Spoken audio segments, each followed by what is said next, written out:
جیسا کہ ابھی آپ کو بتایا گیا کہ دلی کے 3 مختلف اہم علاقوں اس علاقے کو یعنی ایسٹ دلی کو چنا گیا ہے کہ یہاں بھی یہ سلسلہ جاری و ساری ہو. آپ کے ذہنوں میں محفوظ ہوگا کہ 2010 میں جب کامن ویلتھ گیمز بہت بڑے پیمانے پہ دلی میں منعقد ہوئے تھے، اس زمانے میں دلی سرکار نے دہلی سیلیبریٹ 2010 کے نام سے دلی کے تمام اہم علاقوں میں کلچر ایونٹس کا نیشنل انٹرنیشنل پیمانے پر انعقاد کیا تھا. اور اس کے بعد دلی کی ہردل عزیز وزیر اعلیٰ شیلا دیکشت صاحبہ نے یہ طے کیا کہ دلی اس ملک کا کیپٹل ہے، ایک مانا ہوا ہسٹوریکل سٹی ہے، اس کو ایک کلچرل سٹی میں بھی تبدیل کیا جائے. ظاہر ہے کہ ہمارے ذہنوں میں دلی کی دوڑ بھاگ کی زندگی میں بہت اسٹریس ہے، بہت سارے ایروگینس لوگوں پہ آ گیا ہے، روڈ ریج وغیرہ جس طرح کے واقع ہوتے ہیں. تو اگر میوزک، شاعری، ساہتیہ اس طرح سے لوگوں تک پہنچے گا تو شاید ہم لوگوں کے دماغ بھی تھوڑا سا کنٹرول میں رہیں گے. اور یہ اسی سلسلے کی کڑی ہے کہ دہلی سیلیبریٹ 2010 کے بعد دہلی سیلیبریٹ 2011 بہت کامیابی سے ہوا، اور دہلی سیلیبریٹ 2012 کا یہ سلسلہ یہاں سے جاری ہوتا ہے، جو جنوری تک الگ الگ پروگرامس کی شکل میں آپ کے سامنے آتا رہے گا. ساری لینگویج اکیڈمیز مل کر یہ پروگرام کر رہی ہیں، جو کہ department of art, culture and languages کے ماتحت ہے.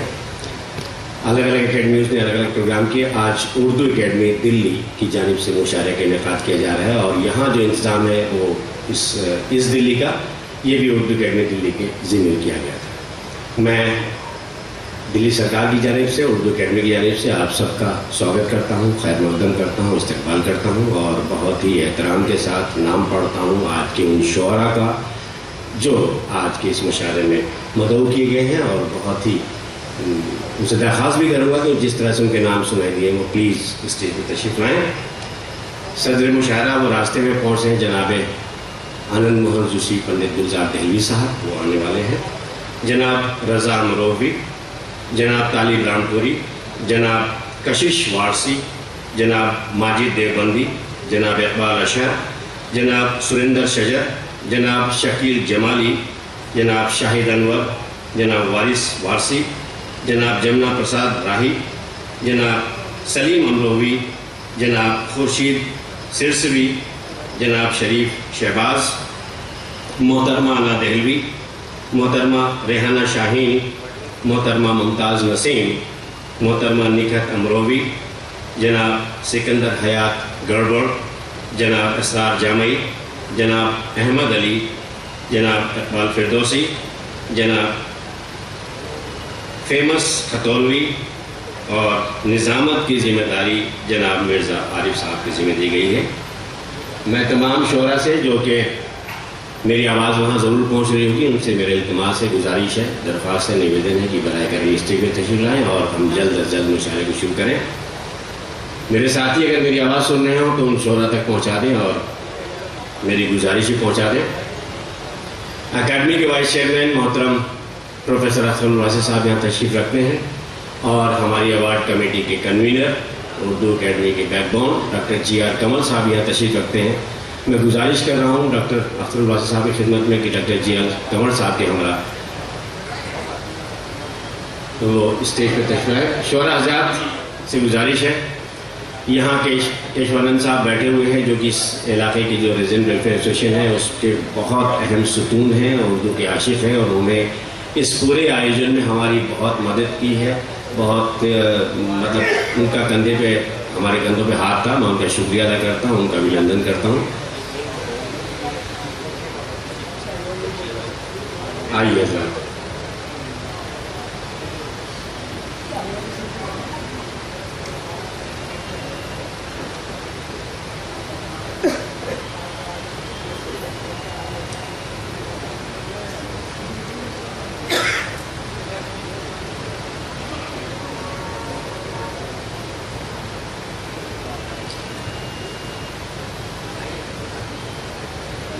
اس پورے پروگرام کے آیوجن میں ہمارے مقامی جو رہنما ہیں، خاص طور سے ہمارے علاقے کے MLA، ان کا بہت سہیوگ رہا ہے، اور میں امید کرتا ہوں کہ وہ بھی یہاں تشریف لائیں گے. نصیب سنگھ صاحب، اور ڈاکٹر کرن والیہ ایجوکیشن منسٹر، انہوں نے بھی ہم سے وعدہ کیا ہے کہ وہ 3-4 جگہ بہت پری آکوپائڈ ہیں، لیکن جیسے ہی موقع ملے گا وہ یہاں ضرور آئیں گی، اور ہم امید کرتے ہیں کہ وہ آدھے گھنٹے کے اندر یہاں تشریف لے آئیں گی، اور ان کا مشاہدہ شروع کر دیجیے، میں آؤں گی ضرور۔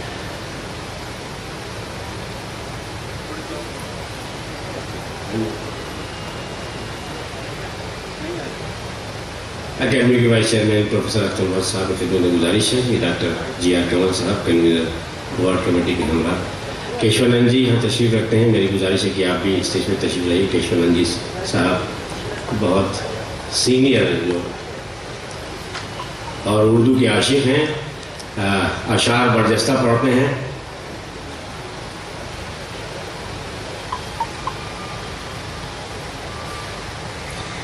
لیکن جب وہ چیز شروع کی جاتی ہے، ابتدا ہوتی ہے، تو اس وقت بہت زیادہ امید نہیں کی جاتی، اور اس علاقے میں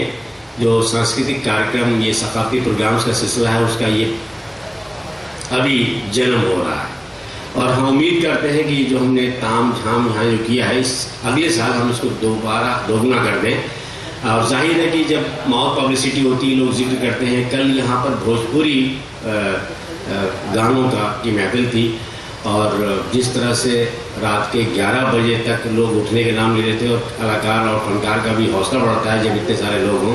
ہم امید کرتے ہیں کہ آج بھی کافی تعداد میں لوگ آ جائیں گے، اور ایک اگلے سال جب ہم آئیں گے شاید ہمیں اتنی محنت نہ کرنی پڑے۔ ہم نے اپنی طرف سے پوری کوششیں کی کہ جتنی بھی ریزیڈنٹ سوسائٹیز ہیں وہاں ایک پوسٹر لگایا جائے، وہاں کے لوگوں کو انفارم کیا جائے،